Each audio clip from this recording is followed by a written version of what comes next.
आप देख रहे हैं हर खबर। मैं हूं आपके साथ जागृति। रुक करते खबरों का। जहां हरियाणा सरकार ने पुलिस महकमे में बड़ा बदलाव करते हुए 22 आईपीएस और 2 एचपीएस अधिकारियों का तबादला किया। बता दें कि हिमांशु गर्ग सोनीपत के नए एसपी होंगे, जबकि राहुल शर्मा को यहां से बदलकर हिमांशु की जगह एसपी स्टेट विजिलेंस ब्यूरो लगाया गया है। इसके अलावा एसपी नारनौल चंद्रमोहन भी एसपी स्टेट विजिलेंस ब्यूरो होंगे और विक्रांत भूषण नारनौल के नए एसपी होंगे। आपको बता दें कि सरकार ने स्टेट विजिलेंस ब्यूरो को मजबूत करते हुए 4 वरिष्ठ अफसरों को विजिलेंस में अहम जिम्मेदारी सौंपी है।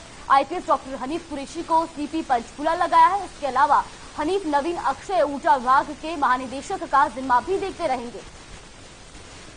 साथ ही खेल निदेशक पंकज नैन को डीआईजी स्टेट विजिलेंस ब्यूरो का कार्यभार सौंपा गया है। तो चंडीगढ़ में पुलिस महकमे में बड़ा बदलाव किया गया है। आपको बता दें कि 22 आईपीएस अधिकारियों का तबादला किया गया है। इसके अलावा 2 एचपीएस अधिकारियों का भी तबादला किया गया है। तो बड़ा फेरबदल ये देखने को मिला है, जहां 22 आईपीएस अधिकारियों का तबादला किया गया है। तो आपको बता दें कि हरियाणा में ये बड़ा फेरबदल देखने को मिला है।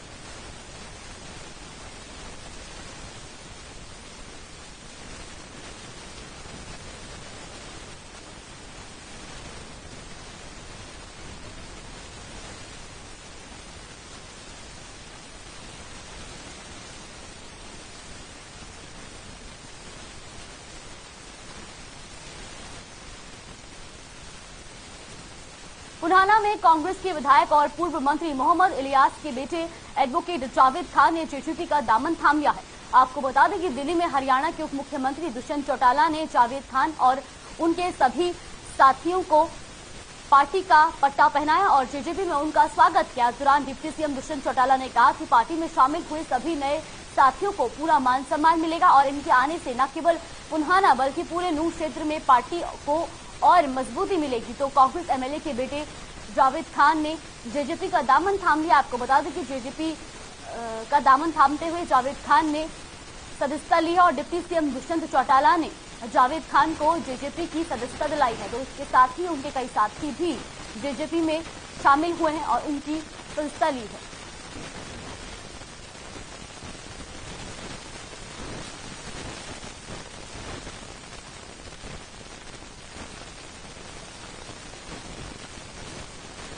किसान नेता राकेश टिकैत सिरसा में किसान नेता लखविंदर सिंह के कार्यालय पहुंचे।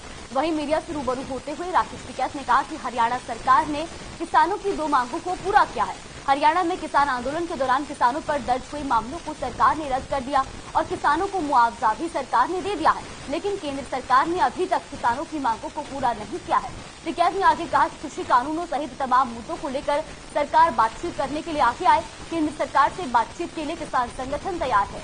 तो सिरसा में राकेश टिकैत का केंद्र पर वार। उन्होंने कहा कि किसानों की मांग पूरी नहीं की है और केंद्र सरकार को किसान संगठनों से बातचीत करने के लिए आगे आना चाहिए। किसान संगठन बातचीत के लिए तैयार है।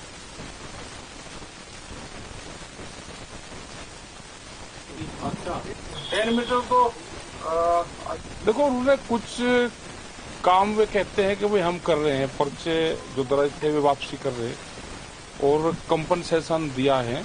ये 2 चीजें वे कहते हैं। वो तो स्टेट गवर्नमेंट का था, लेकिन जो भारत सरकार को करना था उसमें कई सवाल अभी रह रहे हैं। एमएसपी गारंटी कानून पर कमेटी बननी थी, उसके लिए हमने एक चिट्ठी उनको लिखी। उस चिट्ठी का जवाब अभी उन्होंने नहीं दिया। हमको डर है कि 2 मेंबर वे हमारे रखेंगे 3 और 9 मेंबर में या 8 मेंबर में सरकार के पक्ष के रखेंगे। बहुमत के आधार पे वो कमेटी को जो प्रस्ताव उसमें आएंगे वे बहुमत के आधार पे हमारा पक्ष नहीं वहाँ पे सुनेंगे। तो हमने ये कहा कि कितने उसके मेंबर रहेंगे, क्या उसका कार्यकाल रहेगा, कितनी उसकी पावर रहेगी, कितना टाइम रहेगा, कौन उसका अध्यक्ष रहेगा, ये हमने उसके रेफरेंसेस क्या रहेंगे वो हमने पूछा उनसे। अभी वो हमें बता रहे हैं, ये हमारे उनसे। हिसार के खेड़ी चौपटा में खराब फसल के मुआवजे की मांग को लेकर किसानों का धरना जारी है। इस दौरान किसान नेता सुरेश कोट ने कहा कि हमने प्रशासन को 2 दिन का अल्टीमेटम दिया है। अगर 2 दिन में इस मुद्दे को हल नहीं किया गया तो खेड़ी चौपटा धरने पर सभी खापों और सभी किसान संगठनों की मीटिंग होगी और उसमें कई ठोस निर्णय लिया जाएगा। बता दें कि हिसार की बालसमंद, आदमपुर और खेड़ी चौपटा तहसील क्षेत्र में प्रशासन ने खरीफ की फसल में हुए नुकसान को शून्य दिखाया था, जिस कारण किसानों को मुआवजा नहीं मिल पाया। लेकिन इस बीच प्रशासन ने दोबारा रिपोर्ट तैयार करने के लिए कमेटी बनाई, जिसने किसानों का नुकसान होना बताया है। जिसके बाद अब किसानों ने प्रशासन को 2 दिन का अल्टीमेटम दिया है और वो मांग कर रहे हैं कि उनका मुआवजा दिया जाए। अगर मुआवजा नहीं दिया गया तो 22 अप्रैल को किसान संगठन और खाप संगठन इसी मुद्दे को लेकर मीटिंग करेंगे।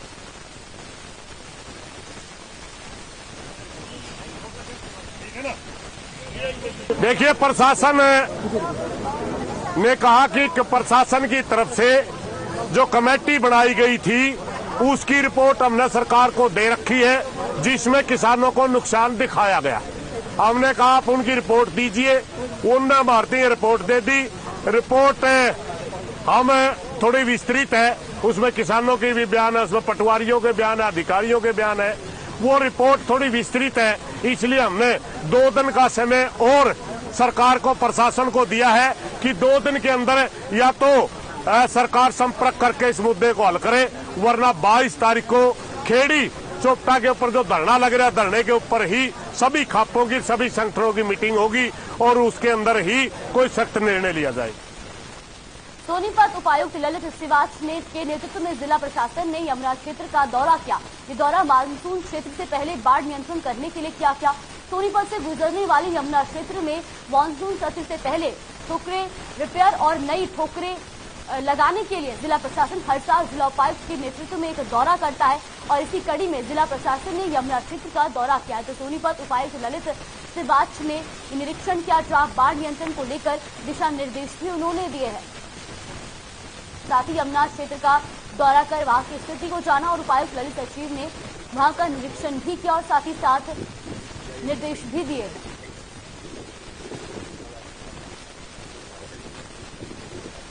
सरकार की चंडीगढ़ से गाइडलाइंस हैं, कभी भी मॉनसून का ऑनसेट होता है उससे पहले सभी अधिकारी भिन्न भिन्न डिपार्टमेंट के, हेल्थ के, एनिमल हस्बेंड्री के, irrigation, public health, revenue officer, सभी बाढ़ के लिए तैयारियों के लिए उससे पहले विजिट करेंगे और अपनी रिपोर्ट देंगे।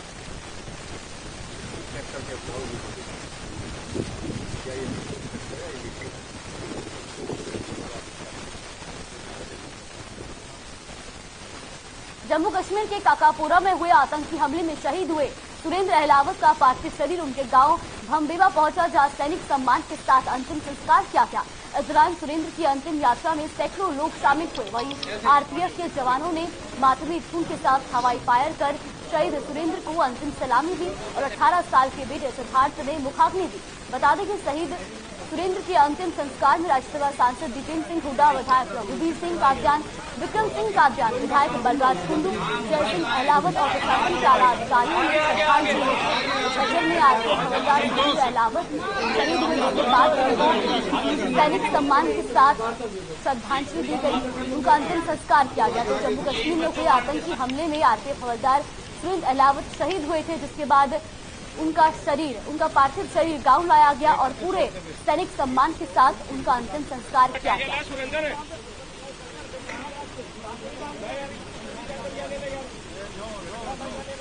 सरकार से, प्रधानमंत्री जी से निवेदन करता हूँ, अब उनसे इनके खून का एक एक कतरे का बदला हिसाब लिया। कौन कौन है परिवार में और क्या क्या? परिवार में हमारी मामी जी है, बहू है, बेटा है, 2 बेटियां हैं, 2 बेटियां उनकी मैरिज हो रखी है, बेटा है अभी वो 12th किया उसने, और बड़ा भाई है हमारा एयरफोर्स में है, अभी एक बेटा है, बेटी है।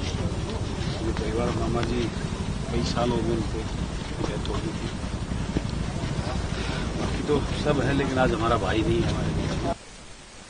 साइबर सिटी में लगातार बढ़ रही आगजनी की घटनाओं पर अंकुश पाने के लिए गुरुग्राम दमकल विभाग ने 14 से 20 अप्रैल तक फायर वीक मनाया। इस कड़ी में दमकल विभाग सेक्टर 29 में फायर स्टेशन में फायर सर्विस वीक का समापन किया गया। इस मौके पर दमकल विभाग ने लोगों को आग से बचाव के लिए जागरूक किया और शहर की सड़कों पर फायर फाइटिंग का दम दिखाया। गुरुग्राम में फायर वीक का समापन हुआ, जहां फायर विभाग ने मार्च निकाला और लोगों को जागरूक भी किया।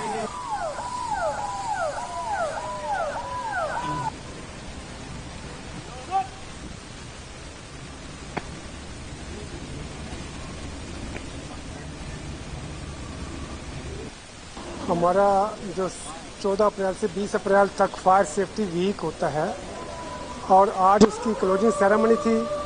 उस क्लोजिंग सेरेमनी में हमने जितनी म्यूचुअल एड हमारी जितनी भी एयरफोर्स और ये अपना हल्दीराम जितने भी अपनी प्राइवेट कंपनी थी, मारुति हो गया, होंडा हो गया, सब म्यूचुअल एड वाले सारी आए हुए थे। सभी के साथ हमने डेमोन्स्ट्रेशन किया और सारा अभी रोड शो कर रहे हैं और प्रोग्राम सारा हमारा पूरी क्लोजिंग सेरेमनी है। सर, हमारा अग्निशमन सेवा दिवस के रूप में मनाया जाता है। इस सप्ताह के दौरान गवर्नमेंट ऑफ इंडिया की गाइडलाइंस है कि हमें फायर ड्रिल्स करने चाहिए, अपने इक्विपमेंट को दुरुस्त करना चाहिए, लोगों को जो भी फायर से संबंधित है उनके उपाय बताने चाहिए, उनको जानकारी देनी चाहिए। इस सप्ताह के दौरान हमने भी उन्हीं गाइडलाइन की अनुपालना में अलग अलग जगह पे जाके ड्रिल करी, जिसमें स्कूल, कॉलेज, हॉस्पिटल्स और बड़ी बिल्डिंग्स हैं, इंडस्ट्रीज़ हैं, वहाँ जाके मॉक ड्रिल्स करी, उनके साथ मॉक ड्रिल करी। सदर बाजार में कैंपेन चलाया, सिविल डिफेंस टीम को भी साथ लिया हमने। इसके अलावा हमने पंपलेट्स बांट के जनता को जागरूक किया और उनको ये बताया कि कैसे भी आग से बचाव के क्या तरीके हैं और आग लग जाए तो उनको क्या क्या करना चाहिए। खबर फरीदाबाद से है, जहां सेक्टर 15 फायर ब्रिगेड स्टेशन पर मॉकड्रिल किया गया। इस दौरान फायर स्टेशन के ऑफिसर सत्यवान ने बताया कि मॉकड्रिल हर साल गवर्नमेंट ऑफ इंडिया के दिशा निर्देश पर किया जाता है। इस दौरान अधिकारी और कर्मचारियों को आग बुझाने के बारे में प्रशिक्षण दिया जाता है, साथ ही सिखाया जाता है कि आग अगर कहीं पर आग लगे तो कैसे किस तरह उसे बुझाने की प्रक्रिया की जाती है। बता दें कि फरीदाबाद में फायर ब्रिगेड के 4 स्टेशन हैं और 2 नए बनकर तैयार है, जो कि जल्द ही संचालित कर दिए जाएंगे। तो फरीदाबाद में फायर ब्रिगेड स्टेशन पर मॉक ड्रिल किया गया, जहां सरकार के निर्देशों पर यह मॉक ड्रिल किया गया। आपको बता दें कि हर साल ये मॉक ड्रिल किया जाता है। फायरमैन पूरी तरह से तैनात है गाड़ी पर। ये तो कैसे निकलना है, हमें कैसे बचना है, छोटी आग है तो उसको कैसे, बड़ी आग है तो कैसे उसको ऊपर काबू पाना है, इसके बारे में लोगों को हमने 14 अप्रैल से 20 अप्रैल तक लोगों को बताया। स्कूलों में जाके, कॉलेजों में जाके, इंडस्ट्री में जाके, मॉल वगैरह में जाके और जो हॉस्पिटलों में जाके हमने लोगों को इस बारे में जागरूक किया। चरखी दादरी जिले के गांव दगड़ौली में गंदे पानी को लेकर ग्रामीणों ने नाराजगी जताते हुए रोष प्रदर्शन किया। बता दें, पानी की निकासी का नाला टूटने के बाद प्रशासन ने इन परेशान हो रहे लोगों की कोई सुध नहीं ली। गांव की गलियों में जगह जगह बदबूदार पानी जमा हो गया है। पानी के सड़क पर भर जाने से लोगों को चलने फिरने में भी दिक्कत हो रही है। ग्रामीण इस मामले को लेकर कई बार बीजीपीओ झुंझुनू कला को भी शिकायत दे चुके हैं, लेकिन इसके बावजूद इस पर कोई ध्यान नहीं दिया जा रहा है। तो चरखी दादरी में लोग गंदे पानी को लेकर गुस्साए हैं, क्योंकि आने जाने में लोगों को दिक्कतों का सामना करना पड़ रहा है और इसको लेकर के कई बार शिकायत भी दी जा चुकी है, लेकिन इसके बावजूद भी प्रशासन इस तरफ कोई ध्यान नहीं दे रहा है, जिसके बाद गुस्साए लोगों ने इसको लेकर नारेबाजी की है। समस्या जी पानी वाली से जी मार जीव सब अंदाजा ना पड़े हैं, जो साधन आला तो वह जीव कोई सुनाई नहीं कर रहे हो। ठीक से जी, मेंबर सरपंच कोई भी नहीं आके चला जी, 6 महीना हो गया जी। सारा बालक तो और बड़ा तो बड़ा बुढ़ा तो कभी नहीं लकड़े जा ना, साधन आला से लकड़े जा जी। ये मेरे गांव में पानी गंदे नाले की निकासी नहीं हो रही। आज 12 महीने के तकरीबन हो चुके, यहाँ बीमारी फैल रही है। आते जाते राहगीर रोज गिरते हैं और यहाँ एक्सीडेंट बहुत ज़्यादा हो रहा है और बुरा हाल हो रहा है। किसी को आने जाने बच्चे तो यहाँ कर स्कूल का रास्ता आ ही नहीं सकते और ये मेन रोड है जो बाढ़ रह जाता है हमारे तहसील के अंदर। रोज हमें यहाँ आना जाना पड़ता है, लेकिन हमारे आने जाने की कोई सुविधा नहीं। हम BDO का और सारे शिकायत करके छिक लिए, गांव में कोई पंचायत है नहीं, इसलिए हम बड़े परेशानी में हैं, बीमारी फैलने जाती है।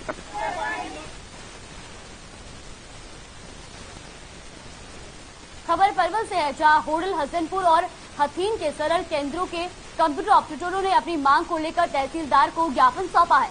कंप्यूटर ऑपरेटरों का कहना है कि सरकार ने जो उनसे वायदा किया है कि सभी को कौशल निगम में रखा जाएगा और उनको सभी सुविधाएं दी जाएंगी, लेकिन सरकार अब अपने वादे से मुकर रही है। इसके साथ ही कंप्यूटर ऑपरेटरों ने प्रशासन को चेतावनी देते हुए कहा कि अगर प्रशासन ने उनकी मांगों को नहीं माना तो अपनी यूनियन के उच्च नेताओं के आदेश पर जो भी कदम उठाया जाएगा उसके लिए वे तैयार हैं। वहीं तहसीलदार संजीव नागर ने कहा कि जो कंप्यूटर ऑपरेटरों ने उन्हें ज्ञापन सौंपा है उस ज्ञापन को वो जिला उपायुक्त के माध्यम से सरकार तक पहुंचाएंगे।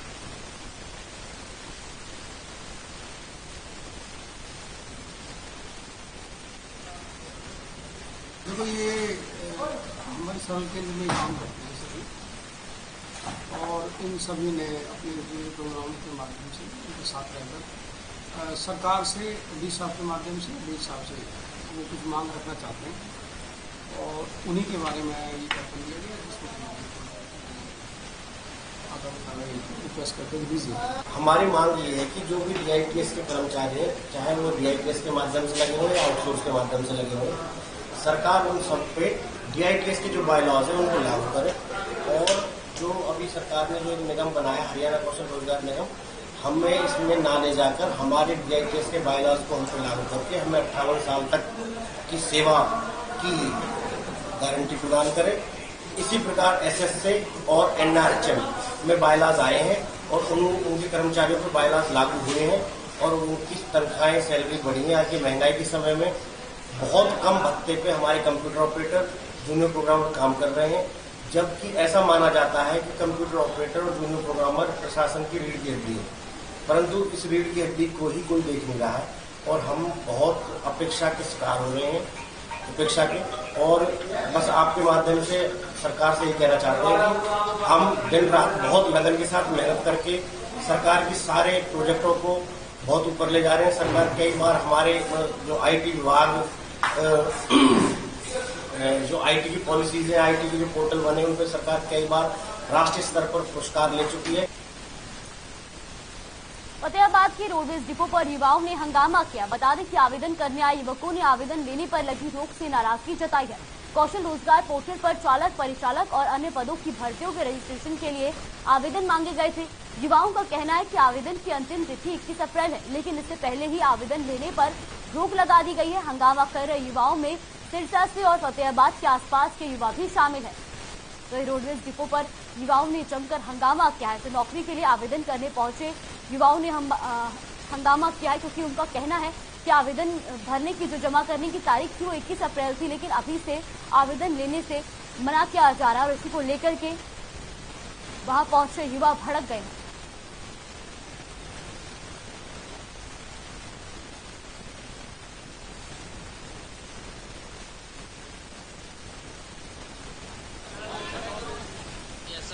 कनेक्टरी और ड्राइवरी का जो सरकार के अनुसार जो मान ले वैकेंसी वगैरह या जो भी निकाली थी उसके अकॉर्डिंग हम सभी फार्म अप्लाई करने के लिए आए थे। कल कुछ % लोग फार्म अप्लाई वगैरह कर गए और आज की डेट भी थी और इतनी दूर दूर से 21 तारीख लास्ट भी बताई थी सर, लेकिन 21 तारीख अभी हुई नहीं सर। उसके पहले हम कम से कम 20, 50, 100 किलोमीटर से चल के आए हो हम फार्म अप्लाई करने के लिए, लेकिन यहाँ पर तुरंत यहाँ देखा तो सरकार की तरफ से बैन लगा दिया सर। हम सर बेरोजगार बंदे हैं, मेहनत मजदूरी करने वाले इंसान हैं, क्योंकि हम 3-4 दिन से डेली हर रोज रूटीन में आते हैं। किसका मान ले कि एक्सपायरी डेट भी हो रहा है, मान ले वो फार्म वो ड्राइवर लाइसेंस मान ले उसको रिन्यू भी करवाने के लिए हम डेली 3-4 दिन से लगातार फतेहाबाद के दिन रात चक्कर काट रहे हैं।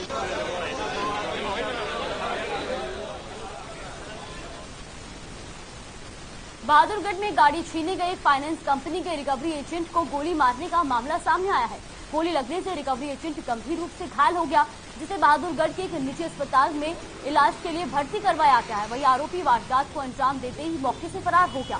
फिलहाल पुलिस ने घायल रिकवरी एजेंट के बयान के आधार पर मामले की जांच शुरू कर दी है। वारदात बहादुरगढ़ के सिद्धिपुर लोवा गाँव के पास से गुजर रही ट्रेन पर हुई है, जहां पर आपको बताइए घायल रिकवरी एजेंट ने बताया कि वह एक फाइनेंस कंपनी के लिए रिकवरी का काम करता है और आज वह अपने अन्य रिकवरी एजेंट साथियों के साथ मिलकर एक गाड़ी उठाने के लिए गया था।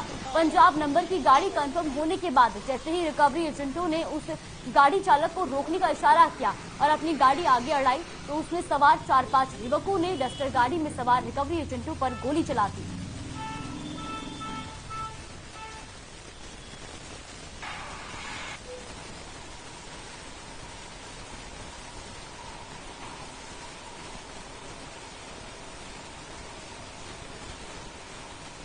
तो देखा ये गाड़ी जो है उसका हमारी लिस्ट में जो है एस्ट्रो निकलती आ गई, जो कंपनी ने एस्ट्रा रखी है उसमें गाड़ी का नंबर था उसकी।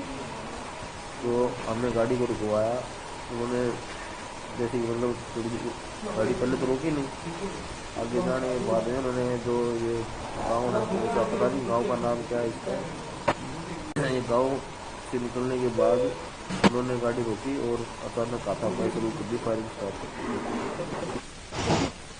जींद में सीएम फ्लाइंग ने नई अनाज मंडी में छापेमारी की। सीएम फ्लाइंग ने सब इंस्पेक्टर विजेंद्र सिंह के नेतृत्व में छापेमार टीम का गठन किया गया, जिसमें मार्केट कमेटी सचिव, कृषि विभाग के अधिकारी तथा खुफिया विंग के फील्ड ऑफिसर भी शामिल हुए। इस दौरान जींद नई अनाज मंडी में छापेमारी के दौरान गेहूं सरसों की मार्केट में फीस चोरी करते मिले। इतना ही नहीं,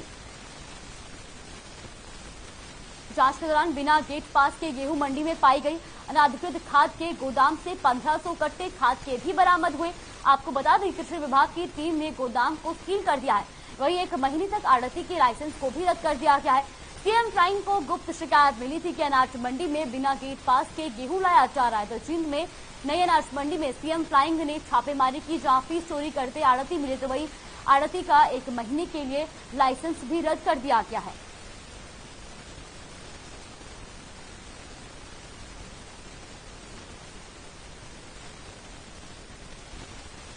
फिलहाल के लिए बुलेटिन बस इतना ही। बने रहिए हमारे साथ। नमस्कार।